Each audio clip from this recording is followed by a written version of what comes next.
Hello everyone, welcome again. Welcome to the second part of halogenation of alkenes. Okay, now in this part I will explain the mechanism of halogenation of alkenes. So let's start. Halogenation of alkenes occurs by free radical mechanism.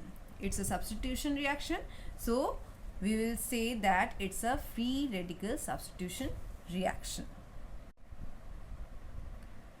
So as I explained in the class also, that free radical mechanisms are stepwise reaction. It has certain steps like chain, initiation, propagation and termination. Okay, so let us illustrate the mechanism of halogenation of alkenes by considering the example of methane, chlorination of methane. I am taking the example of chlorination of methane. Okay. Now, the first step is chain initiation. When a mixture of CH4 and chlorine is heated to high temperatures like 520 to 670 Kelvin, okay, this is the desired temperature for chlorination or halogenation. In dark, if it is dark, we need this much temperature, or we can subject the mixture to UV light at room temperature. Both conditions can be applicable. Okay, so what happens in this condition? This Cl2 molecule absorbs energy and undergoes homolytic fission. Okay, so Cl2, you can write Cl2 like this, and there will be a homolytic cleavage, one electron here and one electron here. Okay, the homolytic fission occurs. Homolytic fission.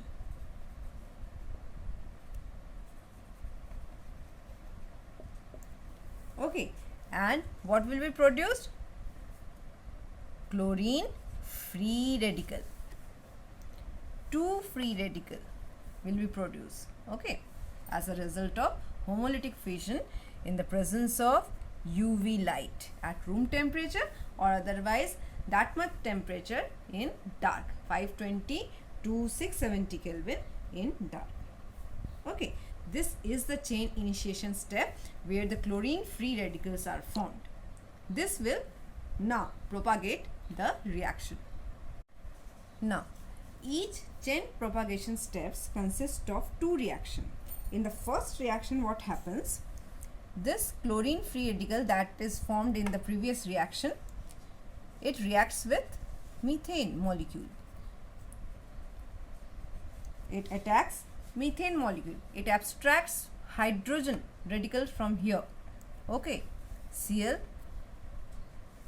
radical, and it will attack this hydrogen and abstract this radical here. So the bond, the one electron of the bond will move here and one here.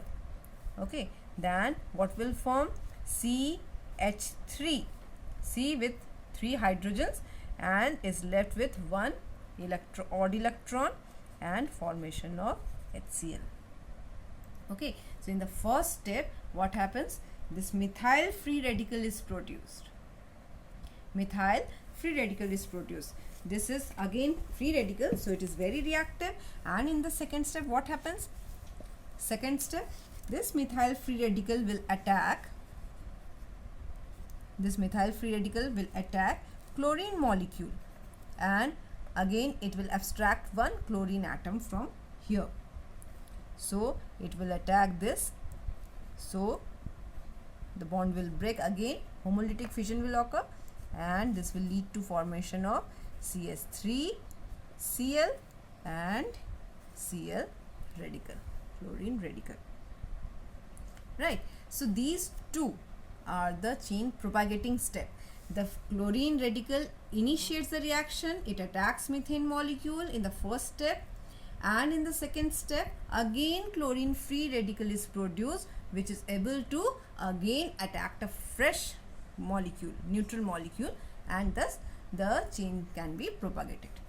Okay, now when sufficient amount of this methyl chloride has been formed and Cl radical produced in the reaction to the second step, this has a greater chance for colliding with this methyl chloride, okay, rather than attacking a fresh methane molecule, okay.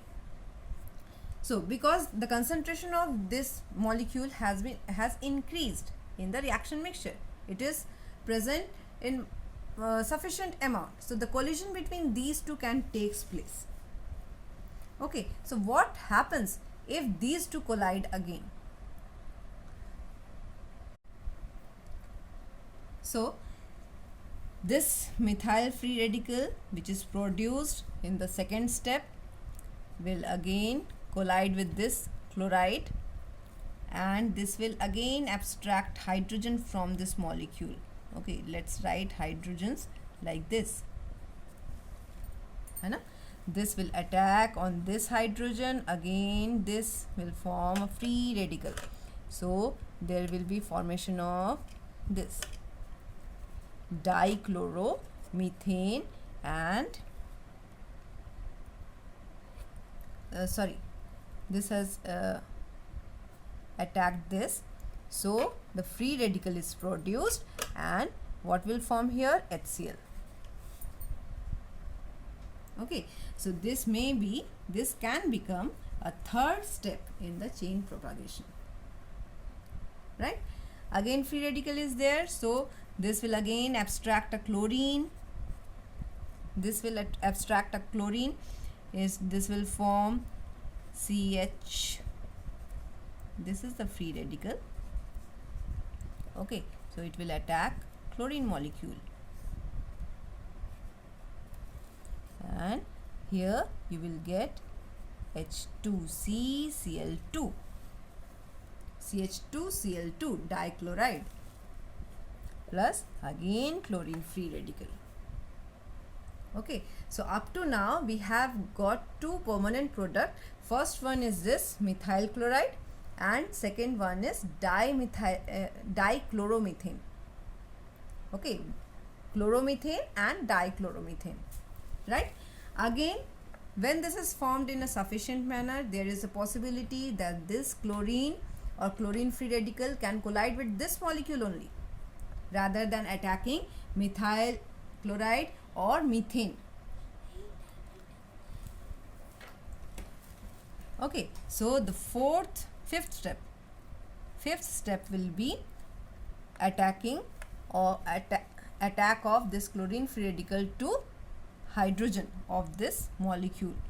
Now also it has two hydrogen, still two hydrogens left, Cl, Cl, dichloromethane and chlorine free radical. It will again attack this hydrogen, and again a alkyl free radical will be formed.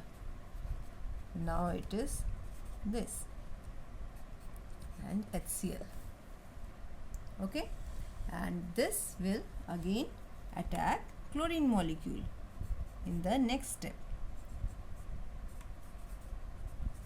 and abstract a chlorine atom from this molecule and lead to the formation of HCl, Cl and here, okay, and again Cl free radical is produced, okay. When this happens, again there is a possibility of collision between these two species, and it can abstract the last hydrogen which is still present in trichloromethane, right? So the last two step is this chlorine free radical will react with this, formation of again a free radical and HCl, which is again unstable, and will abstract one more chlorine atom to form carbon tetrachloride and Cl free radical, okay. So in the reaction mixture, what are the products formed that we will get? We are getting CH3Cl, we are also getting CH2Cl2 and we are also getting CHCl3 and we are also getting CCl4. Okay, so one by one all the hydrogens present with this carbon are substituted by chlorine atom. This is the chain propagation step. So in the reaction mixture all are present together. Okay, so this is how the reaction proceeds in free radical substitution reactions. Okay, now what could be the possibility to stop, how the reaction come to an end in this mechanism? Okay, so this will form the last step of the mechanism, that is known as chain termination. So the chain reaction discussed here may come to an halt if two of the same or different free radical combine among themselves, without producing new free radical. Okay, so chain will terminate if no new free radical is produced in the reaction. So some of the steps that could happen during the termination step is, since Cl, chlorine free radical, is produced in the different steps of the mechanism, it may combine with another chlorine free radical, lead to the formation of Cl2 molecule. Okay, so the chain will get terminated due to formation of Cl2 molecule. Okay, methyl free radical is also produced, CH3. This may combine with another this type of radical and form this, right? Again, two different type of radicals may also combine, like CH3 radical and Cl free radical. This may combine to form CH3Cl. So the termination process includes the